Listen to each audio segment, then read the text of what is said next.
Buenas noches, ¿qué tal? Bienvenidos una vez más a nuestros webinars mensuales. En esta oportunidad nos acompaña Fernando Gil, quien va a tocar el tema de resolución de problemas y toma de decisiones. En este webinar vamos a conocer las herramientas básicas de toda intervención de Team Coaching cuando el equipo está requiriendo resolver un problema de manera creativa y tomar decisiones. También se presentará la estructura básica de un proceso integrado de resolución de problemas y la toma de decisiones. En esta oportunidad, en nuestro estudio nos está acompañando Osvaldo Ortiz desde Venezuela, gerente de IDEAR, y Mónica Monetti, nuestra representante en Argentina. Bienvenidos y gracias por acompañarnos. Muchas gracias y saludos para todos. Gracias, Olvin, y gracias a HCN por esta grata invitación y a disfrutar el webinar. Y también nos acompaña Jessica de la Academia Impact de Chile. Hola, buenas noches, muchas gracias por estar con nosotros.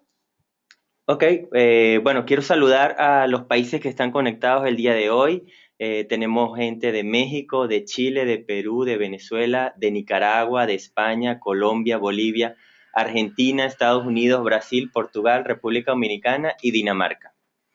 Vamos a hablarle entonces un poquito para que conozcan a Fernando Gil. Fernando Gil es economista de la Pontificia Universidad Católica del Perú. Tiene un MBA y máster en economía. Cursó sus estudios doctorales en Economía y Dirección de Empresas en la Universidad de Navarra en España. Es coach somático, coach asociado de la ICF, presidente de la Asociación Peruana de Coaching, APCO, y socio gerente de Yamin Escuela de Coaching y Desarrollo Organizacional. A su vez es socio fundador de Human Coaching Network. No me queda más entonces que invitarles a continuar en sintonía y disfrutar de este webinar de la mano de Fernando Gil. Vamos a darle el pase a Fernando.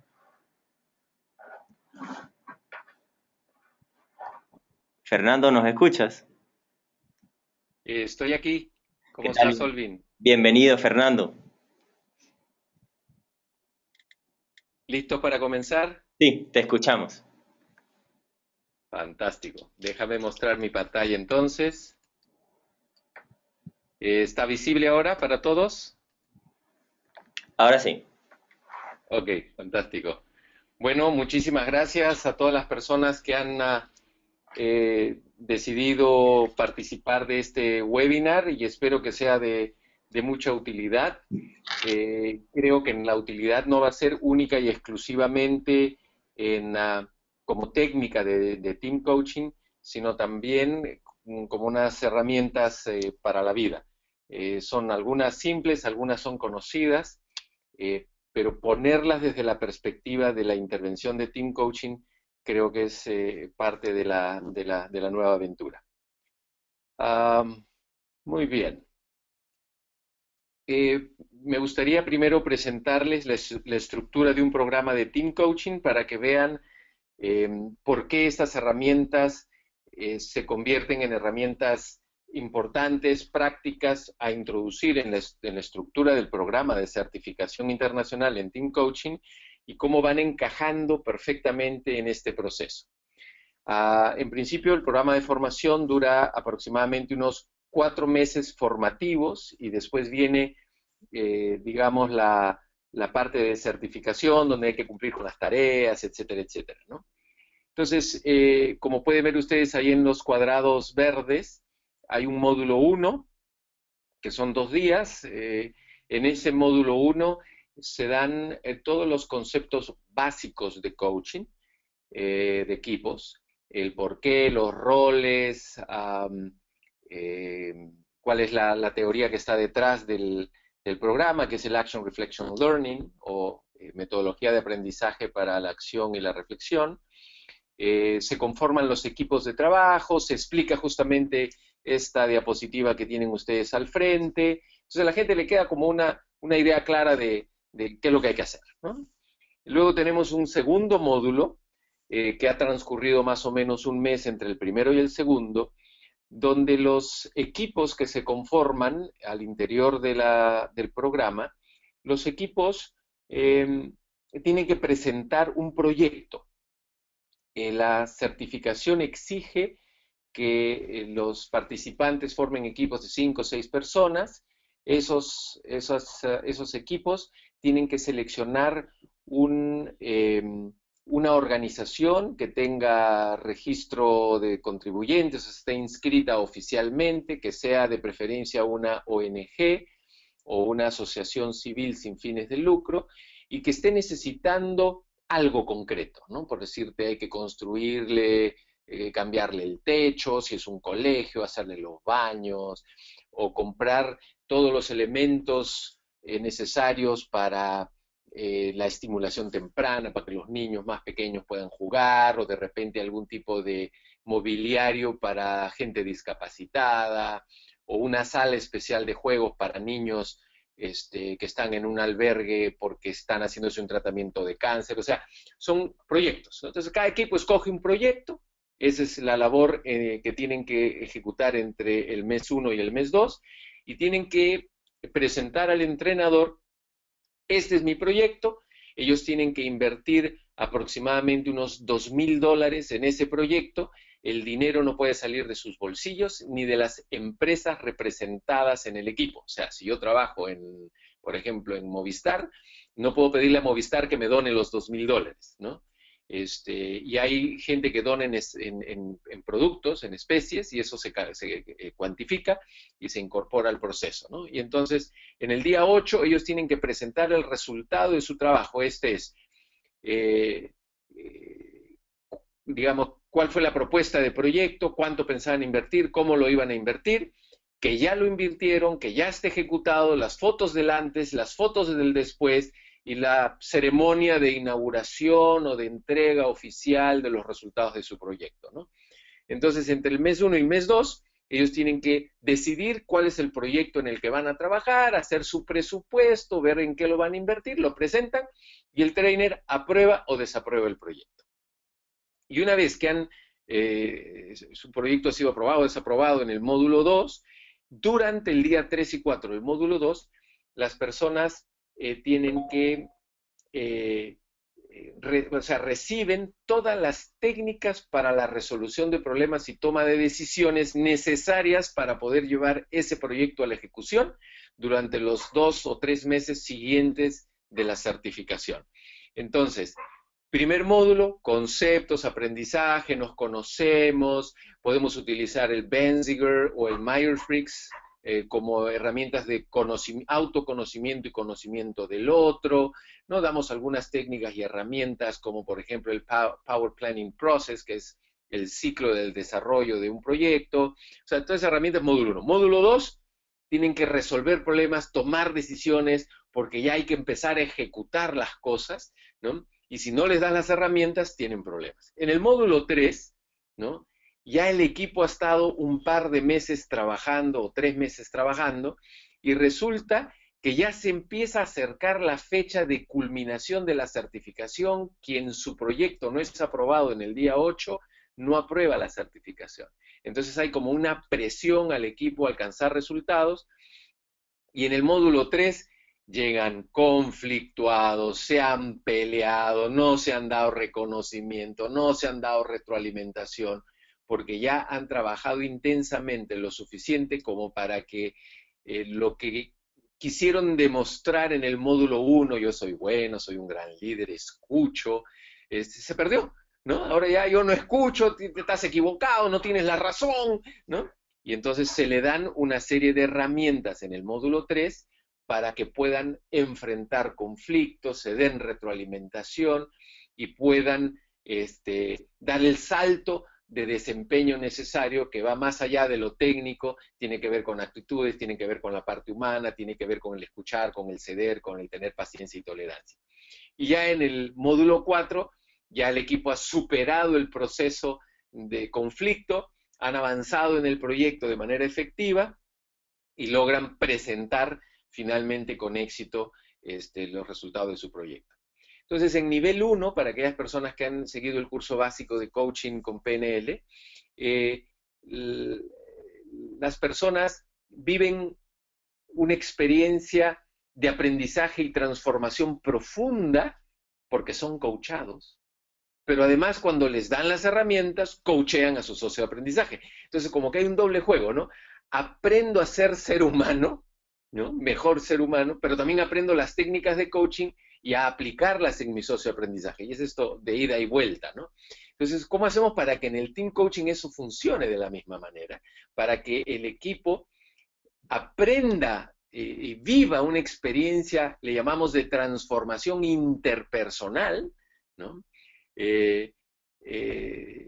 Y al mismo tiempo aprenda las herramientas de team coaching. Entonces, en este programa, de 4 a 7 de la noche, el equipo A coachea al B de 4 a 5 y media y el equipo B coachea al A de 5 y media a 7 de la noche. Entonces tienen la experiencia de ser coachados y coachar, porque solo viviendo la experiencia transformadora del trabajo en equipo voy a poder saber, cuando yo sea team coach, qué hacer con esos equipos que puedan enfrentar la misma situación que me tocó enfrentar a mí cuando estaba en mi proceso de formación, de full apariencia en el módulo 1, así técnicas y herramientas para el team coaching en módulo 2, conflictos, peleas y problemas módulo 3, ¿no? Y finalmente el gozo verdadero del módulo 4, porque los equipos pasan por ese proceso de evolución. En el programa, como es Action Reflection Learning, no basta con decirles cómo se hace, sino hay que hacerles vivir la experiencia y en esa experiencia aprenden qué significa trabajar en equipo para poder coachar y aprenden a coachar equipos con los conflictos de módulo 1, 2, 3 y 4 que van aflorando. Entonces, ese es el programa.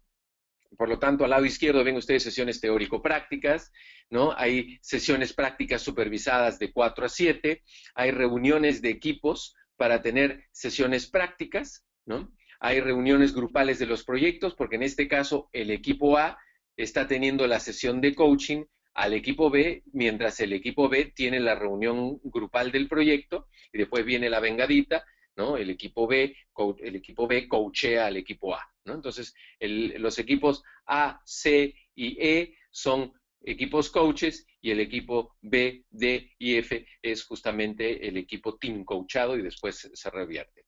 También hay grupos de estudio para aprender más y mejor las técnicas de team coaching y las sesiones prácticas con equipo de coaching externo, que eso ya es para el proceso de certificación.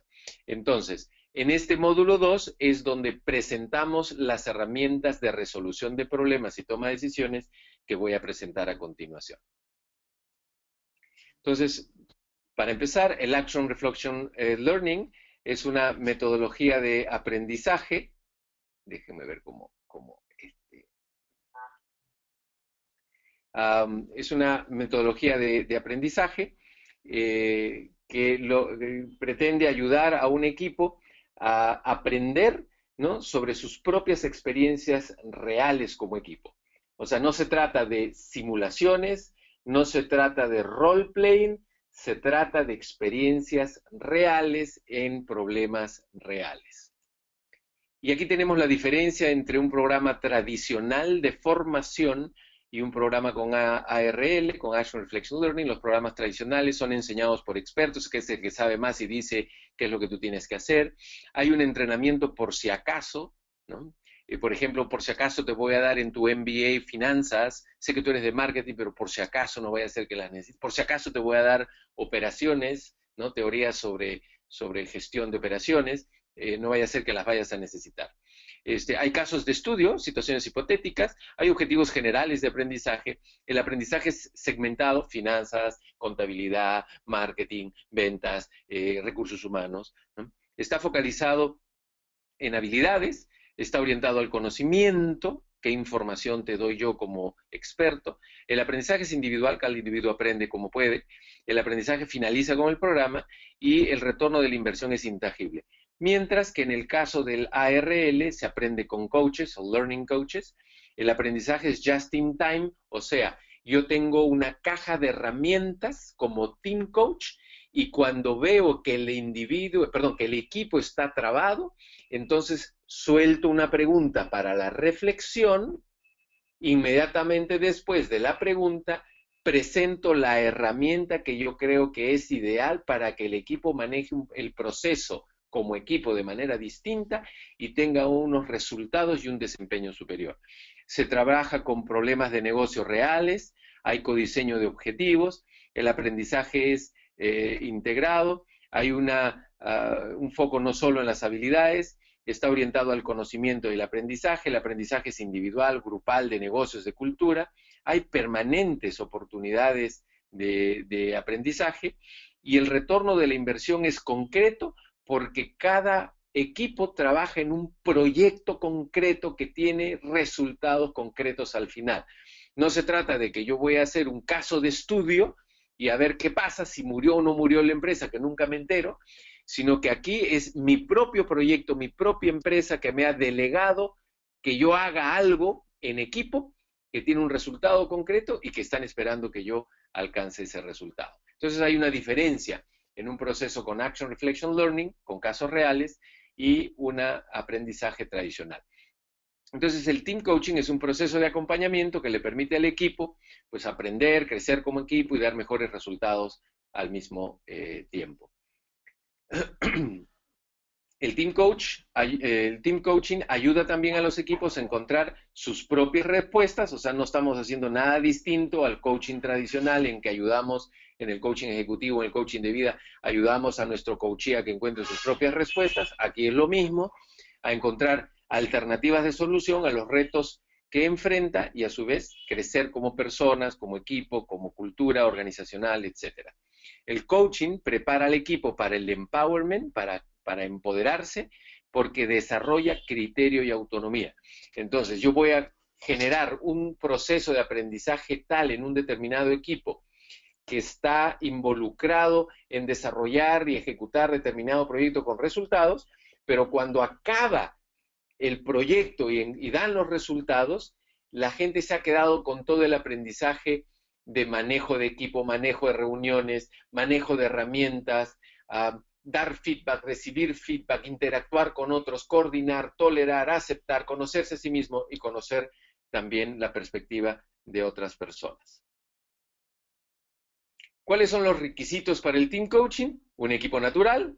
Si no hay equipo natural de proyecto, gerencial, interáreas, no podemos hacer Team Coaching. Un reto real y actual y un Team Coach. De allí que cuando hacemos el programa de certificación internacional en coaching, necesitamos un equipo, ese equipo es un equipo de proyecto, que el reto sea real y tiene que ser real porque si no lo ejecutan finalmente no van a poderse certificar y tiene que ser actual porque lo están viviendo. Y finalmente hay un Team Coach. ¿Cuáles son los roles? Pues diseñador de experiencias, se diseña, se codiseña el Team Coach, la experiencia con los propios participantes y con quienes nos contratan. El Team Coach es un facilitador de aprendizaje, es instructor porque presenta las herramientas, ayuda a reflexionar y es un observador distante que dice cómo está evolucionando el equipo, qué está pasando con la dinámica del equipo de trabajo.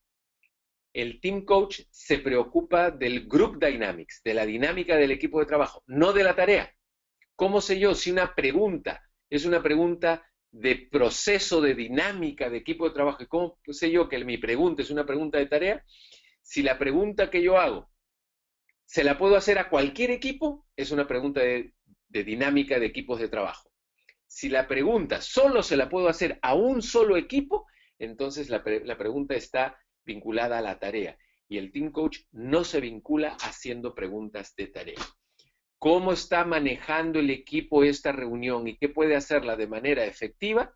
Es una pregunta de Group Dynamics, de dinámica de equipos de trabajo, porque se la puedo hacer a un equipo de científicos de la NASA, a un equipo de médicos que están operando un paciente o discutiendo algo, a un grupo de amas de casa que están tratando de preparar o de cocineros que están tratando para preparar una receta, a un grupo de muchachos del colegio que acaban de recibir una asignación de sus profesores y que la tienen. Se la puedo hacer indistintamente a cualquier equipo, es una pregunta de dinámica de equipos.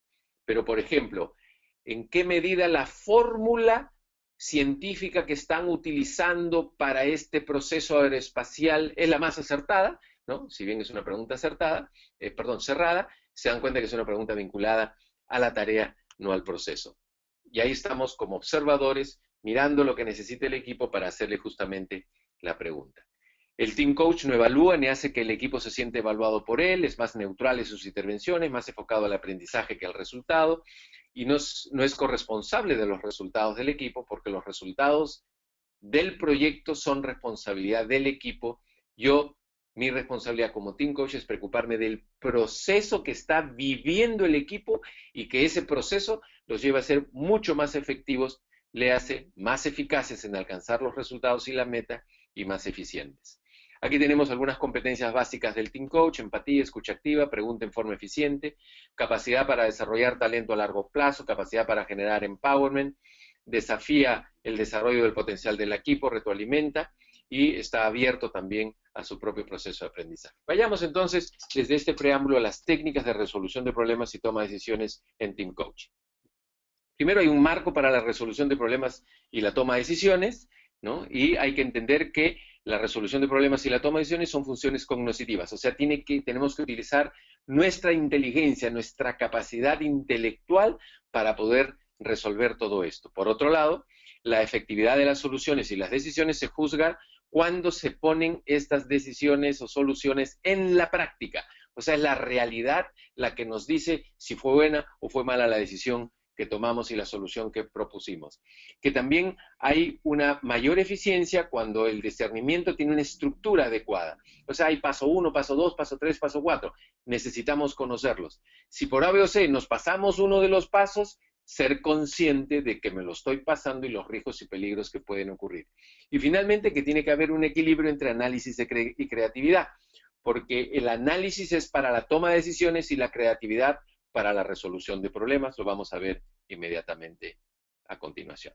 Entonces, en este mundo de la resolución de problemas y toma de decisiones hay un cambio de paradigma de lo correcto e incorrecto, que es el paradigma activo, a lo eficaz y lo ineficaz. Ejemplo: si por A, B o C me renuncia el gerente de marketing, yo lo que tengo que hacer es buscar un reemplazo. Tengo dos alternativas: o busco a alguien de afuera, el mejor perfil de gerente de marketing para la industria afuera, o promuevo al subgerente de marketing de la empresa. Eso me mueve automáticamente a esta disyuntiva entre un antiguo y un nuevo paradigma. El antiguo me diría: oye, tienes que seleccionar a la persona más capaz de la organización o de fuera de la organización con la finalidad de tener los mejores resultados. Y eso es lo correcto.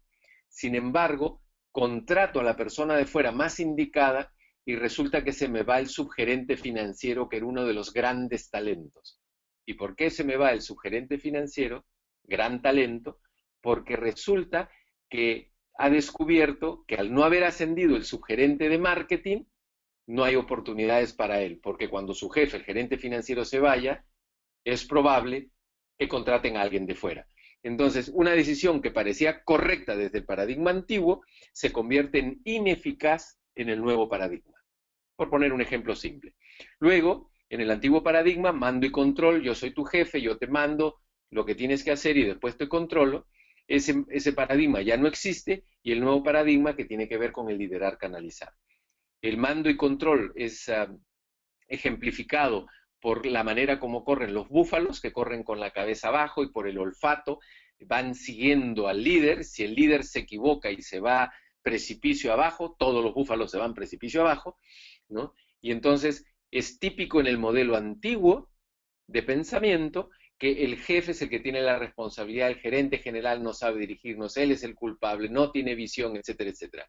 El nuevo paradigma es un paradigma donde hay muchos actores, donde en lugar de ser alguien que dirige y ordena y controla, ¿no? Hay valores, hay visión, y hay muchos que saben a dónde hay que ir, a dónde hay que dirigirse, y se asemeja mucho más a la manera como vuelan las aves, que vuelan en B, ¿no? Y la primera les corta el viento a todas las que están atrás, todas saben cuál es el sentido de dirección, y cuando la que está liderando se cansa y se agota y está media desplumada, después de volar varios kilómetros, se pone en la base del triángulo y otra automáticamente asume el liderazgo, porque finalmente todas saben a dónde hay que ir. El nuevo paradigma se parece mucho más a la manera como operan las aves que como operan los búfalos.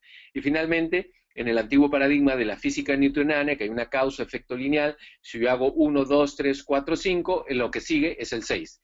Y lo que nos dice la física cuántica es que hay muchas causas, muchos efectos, y que ya ese patrón de pensamiento lineal, que las cosas tienen un antes y un después, ya no funciona.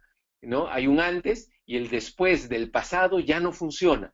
Y hay muchas causas, muchos efectos que intervienen y que amplifican los resultados finalmente. Entonces hay que estar consciente de esto cuando yo team coacheo para ver en qué momento mis coaches o team coaches, el equipo, se está moviendo por un paradigma de los antiguos en lugar de los nuevos. Y cuando se están dirigiendo por paradigmas antiguos, ¿cómo hago yo una intervención? ¿Cómo hago un stop and reflect? Les digo, me gustaría hacerles una pregunta, quiero detenernos un rato en este proceso de trabajo que están haciendo con una pregunta para ayudarles a reflexionar. Les suelto la pregunta para que ellos tomen conciencia de que hay un nuevo paradigma en el que se podrían mover, ¿no? Entonces, también es muy importante entender los conceptos de resolución de problemas y toma de decisiones, ¿no? ¿Qué significa resolver problemas? Yo tengo un problema cuando hay algo que no me está funcionando. Y resolver el problema significa encontrar el máximo número de alternativas finito de solución al problema. O sea, no es implementar y quitarme el problema de encima. La resolución de problemas implica identificar el máximo número finito de alternativas de solución. Y esto que parece medio obvio, no lo va a hacer más adelante cuando termine de explicar, ¿no? Y entonces, ¿qué ocurre en este proceso de resolución de problemas? Es un proceso creativo. Surge un problema, lo resuelvo cuando identifico el máximo número finito de alternativas de solución. ¿Qué es la toma de decisiones? La toma de decisiones es cuando yo ya he identificado el máximo número de alternativas de solución finito, identifico una de esas alternativas como la decisión más acertada. ¿Qué ocurre con los equipos de trabajo? Que cuando tienen un problema, empiezan a identificar alternativas de solución y cuando alguien suelta uno, otro miembro del equipo se pone a analizar si es si es la solución más adecuada. Y se perturbó completamente, se paralizó el proceso creativo que tiene que ver justamente con el hemisferio derecho cerebral. El creativo, el intuitivo, el juguetón, el divertido, ¿no? Y entonces, ¿qué ocurre? Que cuando yo suelto una alternativa de solución desde mi hemisferio derecho cerebral y el hemisferio izquierdo analítico de otro miembro de mi equipo critica mi alternativa, yo para defender mi posición tengo que empezar a analizar y entonces se me dispara mi hemisferio analítico izquierdo y se paralizó el proceso creativo. Es importante que yo como team coach sepa que el proceso de resolución de problemas y toma de decisiones tiene dos partes claras y distintivas. La resolución de problemas, que es creativa, y la toma de decisiones, que es analítica. Y es importante que sepamos que hay personas que tienen el hemisferio derecho más desarrollado y hay personas que tienen el hemisferio izquierdo más desarrollado. Léase, los dobles derechos, frontal derecho, basal derecho, son más aptos para la resolución de problemas y los hemisferios izquierdos, frontal izquierdo, basal izquierdo, más aptos para la toma de decisiones. En un equipo vamos a tener de ambos hemisferios. Y si no le decimos a los del hemisferio izquierdo, es el momento de crear alternativa de solución, se van a poner a analizar y paralizan el proceso creativo. De la misma manera, cuando ya pasó el proceso creativo, ya tenemos 2 o 3 días discutiendo alternativas de solución posibles, ¿no? Y toca el momento de analizar y pasar a la toma de decisiones, hay un creativo que va a empezar a sacar más alternativas de solución. Por eso que en los equipos es tan importante las técnicas de manejo de reuniones efectivas y la existencia de un moderador que, conociendo qué es lo que está sucediendo en el equipo o lo que podría llegar a suceder, es capaz de intervenir para decir, señores, detengámonos un momento, estamos en la etapa creativa, no se aceptan análisis ni objeciones a las alternativas de solución hasta que ellas no hayan acabado. Y ese moderador dirá, señores, ya acabó la etapa creativa, es momento de pasar al análisis y tomar la decisión. Como en los equipos hay de todo, si no hay alguien que modere, Si no hay un equipo que sabe cómo moverse y desenvolverse con técnicas efectivas de manejo de reuniones, puede tener serios conflictos porque se quedan siglos discutiendo una alternativa de solución, analizándola, etcétera, y no avanzan, y no avanzan, y no avanzan. Entonces ahí tenemos en la resolución de problemas el hemisferio derecho creativo, emocional e intuitivo, y en el hemisferio izquierdo lo racional, analítico y ordenado. Entonces, los elementos de la toma de decisiones y la resolución de problemas son principalmente tres: las opciones, los resultados y las consecuencias. Cuando tenemos una serie de opciones, esperamos que esas opciones nos den determinados resultados, pero a veces esas opciones nos terminan trayendo consecuencias inesperadas, o sea, resultados inesperados. Y yo necesito que el equipo identifique el máximo número de alternativas de solución, o sea, el mayor número de opciones posibles, y luego voy a identificar cuál de esas opciones me da el resultado más satisfactorio que yo deseo obtener. Pero por otro lado, no puedo dejar de pensar que esa alternativa de solución puede también tener una serie de resultados no esperados, de consecuencias que yo tengo que analizar. Pero si se dan cuenta, la parte de arriba, opciones, es la etapa creativa, la parte de abajo, resultados y consecuencias, es la parte analítica. Y vamos a ver algunas herramientas tanto para la identificación de opciones como para los resultados y las análisis de consecuencias. Obviamente, cuando hablamos de resultados, hay objetivos concretos. Cuando hablamos de resultados, nos enfrentamos a una serie de restricciones, obstáculos, también se le llama límites, se le llama criterios. Tengo una opción que es la de cambiar el motor al barco. ¿Cuál es el objetivo? Hacer que el barco consuma la menor cantidad de combustible y que pueda llegar a tiempo a su lugar de desembarco. Entonces tengo unos objetivos muy claros y la opción 1, cambiar el motor del barco. La otra alternativa es reparar el barco. Entonces surge un nuevo objetivo que puede ser la rentabilidad. Y entonces yo puedo cambiar el motor o puedo reparar el motor. Si lo cambio, necesito comprar un motor nuevo. Si lo reparo, necesito las piezas para repararlo. Y entonces, ¿cuál es una de las restricciones? Que ya tengo que desembarcar o echar al agua el barco dentro de un mes y se demoran un mes con 10 días en traerme el motor. Entonces, el tiempo termina convirtiéndose en una restricción para una serie de opciones que puedan surgir. Probablemente para este caso, este ejemplo que estoy colocando, reparar el motor podría ser una alternativa mucho más adecuada. Pero también cabría la posibilidad de que podamos comprar un barco y vender con el motor malogrado para que alguien más lo repare, ¿no? Entonces, se dan cuenta cómo tenemos varias opciones, pero hay una serie de restricciones. El capital, no podemos comprar un barco de 28 millones de dólares nuevo porque no hay dinero para eso, restricción 1. Necesitamos tener el barco reparado a fines de mes o dentro de un mes, porque si no, no podemos enviar la carga que teníamos y tenemos otra restricción. Tenemos otra restricción que es, este barco nos tiene que rendir, no dar una tasa de rentabilidad, etcétera, ¿no? Entonces tenemos que explorar situaciones futuras y ver cómo las decisiones que tomemos puedan estar afectando los valores. Y por otro lado, esas opciones también pueden generar una serie de consecuencias. Esas consecuencias tienen una serie de riesgos, de pérdidas en las que podemos incurrir no esperadas ni planificadas, como los resultados, pero también nos pueden traer una serie de beneficios, ¿no? Por ejemplo, decido comprar una tierra en un campo y voy a colocar una plantación de manzanas, ¿no? Entonces, evalúo los riesgos del agua, de no sé qué, la contaminación, y veo que no tengo ninguno de esos riesgos al analizar las consecuencias. Pero resulta cuando empiezo a producir mis manzanas, resulta que la producción de manzanas se multiplica. O sea, yo esperaba producir, no sé, 10 toneladas de manzana al año y termino produciendo 11 toneladas de manzana. Y digo, ¿qué pasó? ¿Por qué si yo tenía planificado una cosa?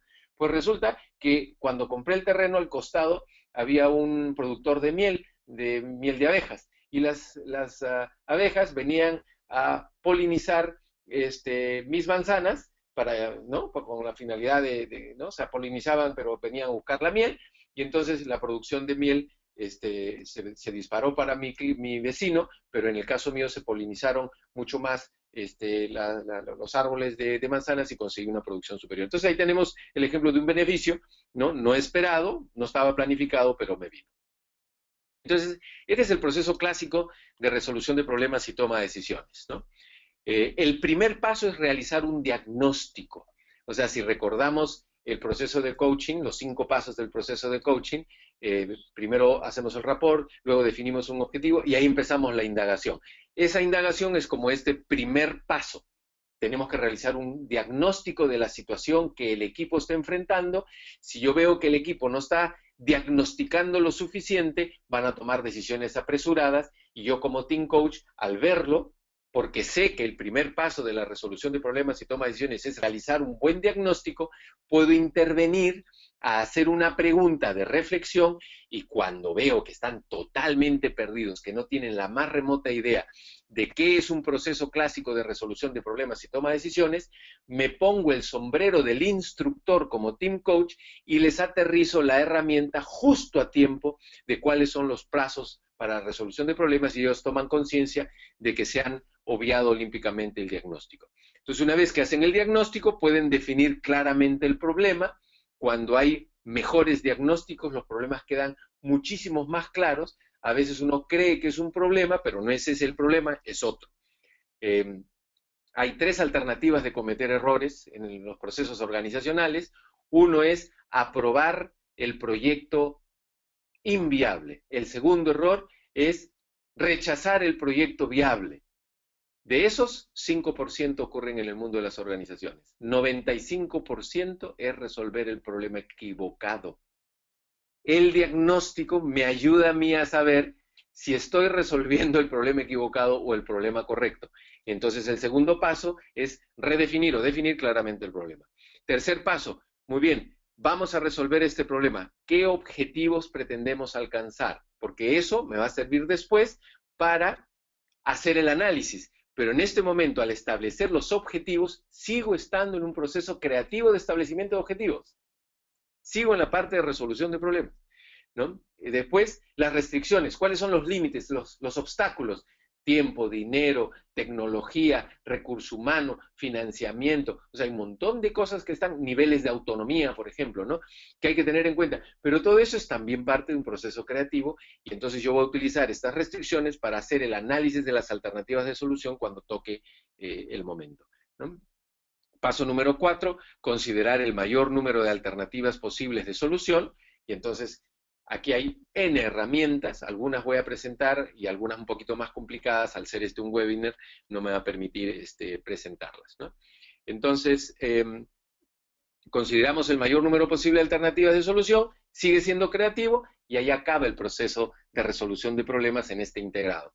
Lo que sigue después es analizar las alternativas y entonces ahí ya estoy haciendo análisis, valorar sus consecuencias, estoy haciendo análisis. Y finalmente elijo la mejor alternativa, tomo la decisión y paso a implementarla y monitorearla. Del paso 5 en adelante es el proceso de toma de decisiones.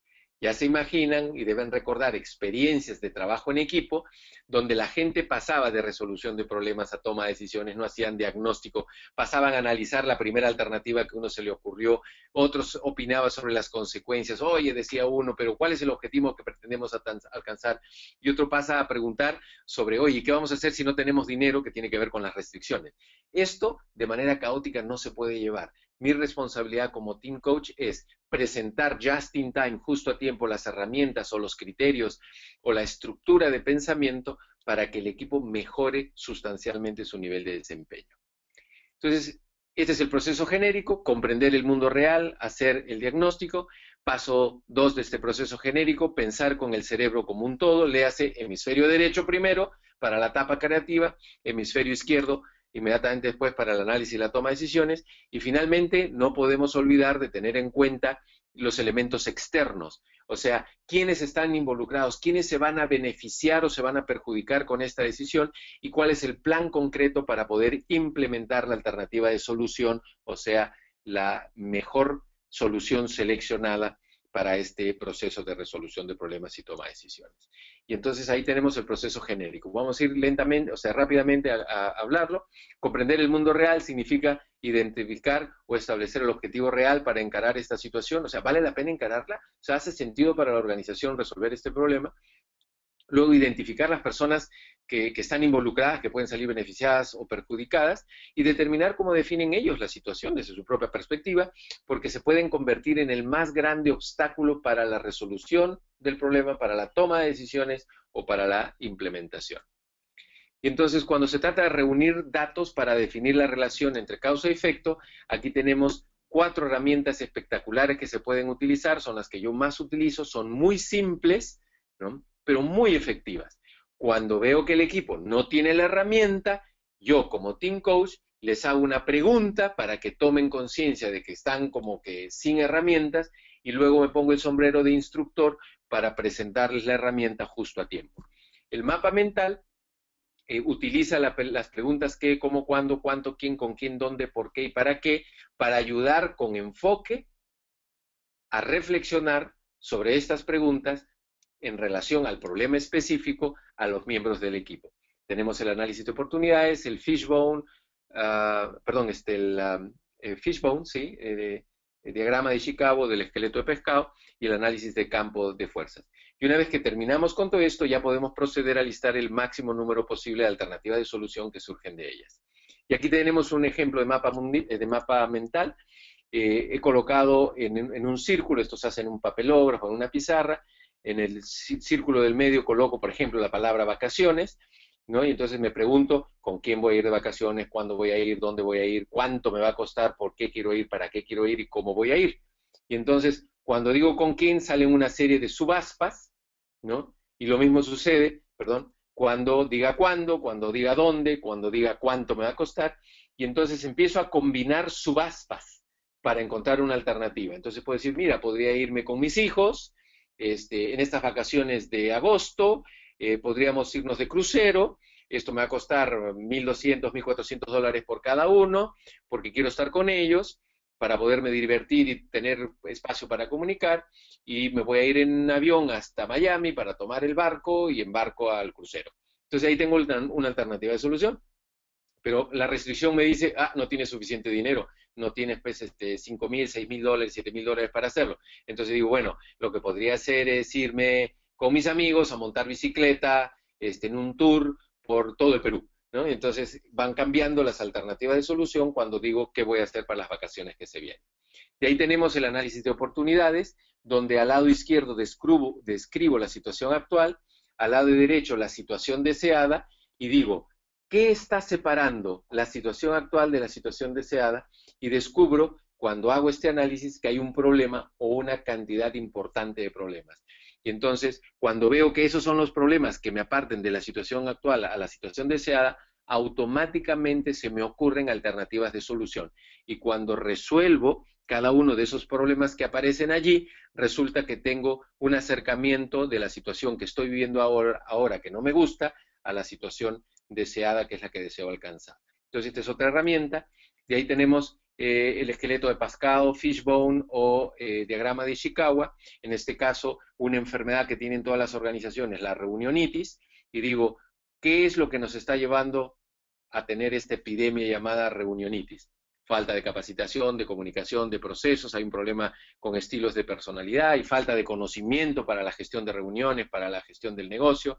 Oye, está de moda tener reuniones, ¿no? Y entonces la diferencia entre este y el mapa mental es que el mapa mental es totalmente caótico con esas preguntas. En este caso, el esqueleto de pescado se utiliza cuando hay problemas cuya consecuencia, que es la reunionitis, tiene muchas causas.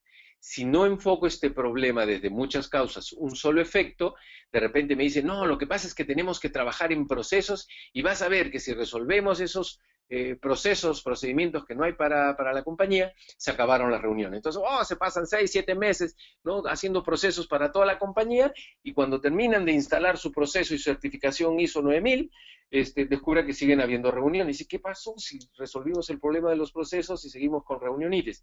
Y es porque no se dieron cuenta que son muchas causas, un solo efecto, se olvidaron de identificar todas las otras causas al problema. Y entonces este esqueleto de pescado fishbone o diagrama de Ishikawa justamente ayuda a problemas que tienen muchas causas. Y finalmente sale una serie de subaspas, que también son cuáles son las razones de la falta de comunicación, ¿no? Dónde están los figuretis que quieren mostrar que son los mejores trabajadores en equipo y convocan una serie de reuniones, y entonces cada una de las subaspas necesita ser resuelta, ¿no? Y cuando se resuelven un montón de causas, finalmente el problema desaparece, ¿no? Y esta es el análisis del campo de fuerzas, ¿no? Hay una situación actual, hay una situación deseada, uno quiere moverse de la izquierda a la derecha, o sea, de la situación actual a la situación deseada. Describe uno en la parte de arriba la situación actual, describe uno la situación deseada, y luego hace un análisis de cuáles son las fuerzas que están impulsando a la organización, al equipo, a la persona, a la ciudad, lo que sea, a moverse de la situación actual a la situación deseada. Entonces sale una serie de fuerzas que impulsan. Implementar cada una de esas fuerzas que impulsan, o volverlas a hacer, ¿no? Reforzarlas, consolidarlas, me mueven de la situación actual a la situación deseada. Si por A, B o C hago un análisis de las fuerzas que me están obstaculizando, que me impiden llegar de la situación actual a la situación deseada, las describo debajo de fuerzas que obstaculizan, soluciono cada una de esos obstáculos y estoy acercándome de la situación actual a la situación deseada y con eso resuelvo el problema. Entonces aquí tienen ustedes algunas herramientas importantes para encontrar alternativas creativas para resolver problemas. Y entonces, cuando estamos resolviendo el problema, a la hora de pensar con el cerebro como un todo, hay que encarar el problema con una definición no limitativa, porque si la limito mucho, las alternativas de solución se me encogen, crear nuevas opciones, inmediatamente después de este proceso, pasar a la toma de decisiones, evaluando la calidad de las mismas, ¿no? Entonces, a la hora de tomar las decisiones, tenemos que hacer una lista de las opciones. Si no nos agradan todas estas opciones, hay que regresar a la resolución de problemas, ¿no? Pero si una vez listamos, vemos que son opciones alternativas interesantes, entonces tenemos que identificar las restricciones, obstáculos o límites y evaluar las opciones a partir de las restricciones, definir objetivos que deseamos alcanzar, considerar las posibles consecuencias y evaluar las opciones contraponiéndola con los resultados. Luego de este proceso analítico, elegimos la mejor opción dadas las consecuencias. Y entonces, una vez que terminamos esta etapa, tenemos que pasar a la parte externa, que es qué hacemos para tener en cuenta a las personas que se benefician o se perjudican de este proceso y pasar a la implementación. Imagínense ustedes que yo voy a colocar un hospital en determinado lugar dentro de la ciudad, ¿no? Entonces hago todo el análisis de los objetivos del hospital, los beneficios, las restricciones, etcétera. Si no tengo en cuenta a los vecinos, resulta que cuando ponga el letrero se construye hospital, tengo a los vecinos con las banderolas, las pancartas, gritando, la televisión, diciendo no es posible que coloquen aquí un hospital, que somos un barrio residencial, y me tiran abajo todo el proyecto de construcción del hospital. Entonces, antes de iniciar este proceso, necesito tener en cuenta quiénes se ven beneficiados y perjudicados para que a la hora de la implementación ellos no generen un obstáculo para ello. Luego hay que formalizar simplemente las herramientas para lograr el éxito, ¿no? Establecer mecanismos de feedback y pasar a la implementación del plan. Y para pasar a la implementación del plan, ¿no? O sea, la toma de decisiones, es importante tener en cuenta este cuadro, que es un cuadro de toma de decisiones muy sencillo. En la parte de arriba, la facilidad de implementación de las alternativas de solución. En la primera columna fácil, en la segunda más o menos, y en la derecha muy, muy difícil o difícil, ¿no? En la parte de la izquierda dice grado de eficacia en la solución del problema, o sea, el impacto. En la parte alta, en las filas, alto impacto, en el medio, medio impacto, y al final, bajo impacto. Entonces yo tengo una lista de, vamos a suponer, 12, 13, 14 alternativas de solución, y lo que voy a hacer es coger la alternativa 1 y decir, esta alternativa es fácil, medio o difícil de implementar, y la ubico en fácil, medio o difícil. Y de ahí digo, pero una vez que ya sé que es, vamos a suponer, más o menos, el grado de eficacia en la solución de este problema es alto, medio o bajo, medio, y entonces voy a colocar justo en el cuadrante, en el rectángulo del medio, la alternativa de solución número 1. Cojo la alternativa de solución número 2 y digo, ¿es fácil de implementar? Dice, sí, sí, es muy fácil. ¿Y cuál es el impacto? No, esto tendría un gran impacto. Alternativa número 2, la pongo en el primer cuadrante de arriba a la izquierda.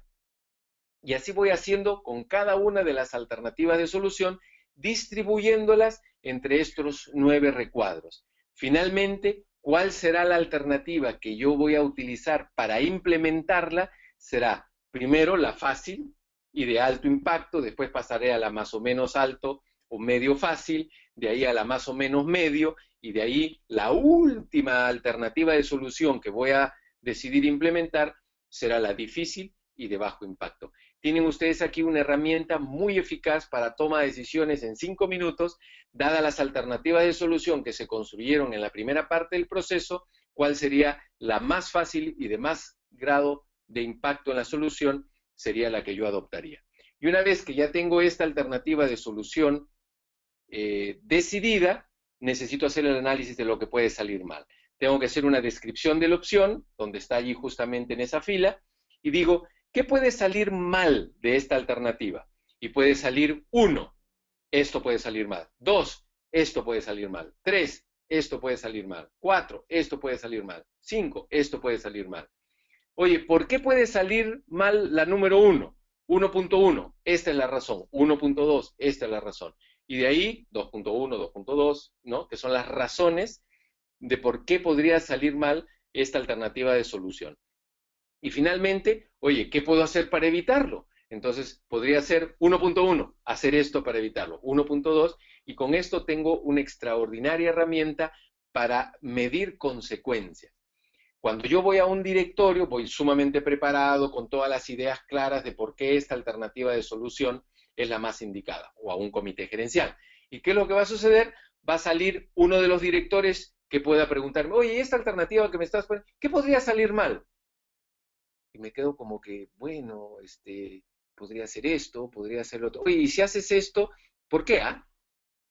Bueno, por tal y tal razón. Oye, ¿y qué podría hacer para evitarlo? ¿No? O sea, como que me empiezan a coachar en plena sesión de comité de gerencia y me van a hacer pasar ridículo. Más vale que yo vaya preparado con esto.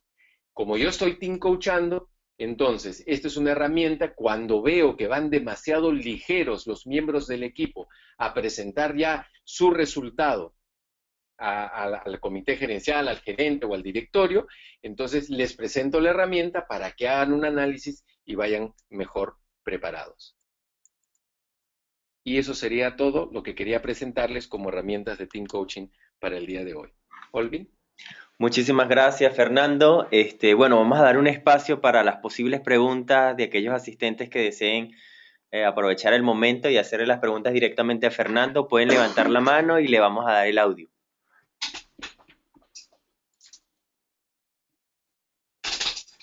¿Alguna pregunta?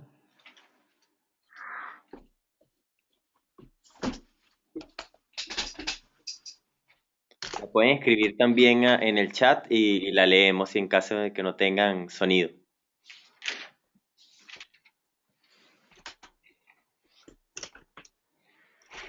Oye, el tema como que quedó muy claro, Fernando, porque no hay preguntas. Me da mucho gusto. Aquí hay una pregunta, vamos a... A ver. No, es un comentario de Silvia Costa que dice magnífica ponencia. ¿Alguna persona que desee realizar alguna pregunta? Gracias, Silvia, por tu... Gerardo Martínez nos dice que excelente tema, que todo muy claro. Muchísimas gracias a ambos. Nos dice Silvia Costa, ¿esta toma de decisiones se puede aplicar en la toma de decisiones técnicas? Sí, definitivamente. Más aún, el equipo va a estar trabajando en temas técnicos. Y yo lo que hago es presentar las herramientas para que ellos la utilicen en resolver problemas técnicos. No, o sea, yo me preocupo de que el proceso humano fluya y cuando se atraca porque no tienen la herramienta, es allí donde yo se la doy. Entonces, imagínense un grupo de ingenieros del sector minero, del gas o del petróleo, son personas que técnicamente saben cómo manejar su negocio, pero no saben de técnicas de resolución de problemas, de toma de decisiones, y entonces cuando ellos están trabajando en el proyecto y se atracan, entonces yo hago una pregunta para que tomen conciencia de que están atracados, inmediatamente después les presento la herramienta, ellos la aplican, ¿no? Y el proceso de equipo fluye de manera más efectiva. Excelente. Nos dice Claudia Nicole que es primera vez que se conecta con nosotros y le pareció muy buena la presentación y práctica. ¿Y dónde puede conseguir más información sobre el programa de Team Coaching, Fernando? Bueno, nosotros estamos ya en el tercer módulo de nuestro programa este año. Sé que en Chile, no sé si están empezando uno muy Comienza pronto, mañana. En Chile comienza. pero definitivamente aquí en Perú, con HCN, estamos iniciando nuestro próximo programa ya el próximo año en el mes de abril. Okay, Entonces, excelente. entrar a la página web de HCN e identificar allí dónde sería el próximo programa sería una buena alternativa. Excelente. Y Depende de dónde venir se a Perú, encuentre yo también Claudia. encantado. Gracias, Claudia. Gracias. A ver. Dice Conchita Chaparro, excelentes propuestas, muy claros y precisos. Muchas gracias, Conchita. Vamos a ver, ¿alguna otra pregunta que deseen realizarle a Fernando? Recuerden que lo pueden seguir en las redes sociales a través de @Fernando J. Gil en el Twitter. Bueno, muchísimas gracias, Fernando, por tu participación y excelente ponencia el día de hoy. Quiero hacerles una invitación a todos nuestros asistentes al próximo Congreso de Coaching de HCN, el cual va a ser el 23 y 24 de octubre en México. Vamos a tener excelentes ponencias internacionales y lo está organizando Service Gallery. Si desean mayor información, por favor escriban a certificaciones@servicegallery.com. De igual forma les voy a hacer llegar un correo con toda la planificación del Congreso y la invitación. Recuerden seguirnos en nuestras redes sociales @HCNWorld, donde gustosamente vamos a brindar toda la información de los programas de webinar gratuitos que tenemos planificados durante este año, al igual que todas nuestras certificaciones internacionales. Y bueno, no me queda más que muchísimas gracias a todos. Nuevamente, Fernando, gracias por participar con nosotros. Las gracias a ti, Olvin, y al equipo que estuvo detrás de todo este proceso y a los participantes que se tomaron el tiempo para estar aquí conmigo. Muchísimas gracias y buenas noches a todos.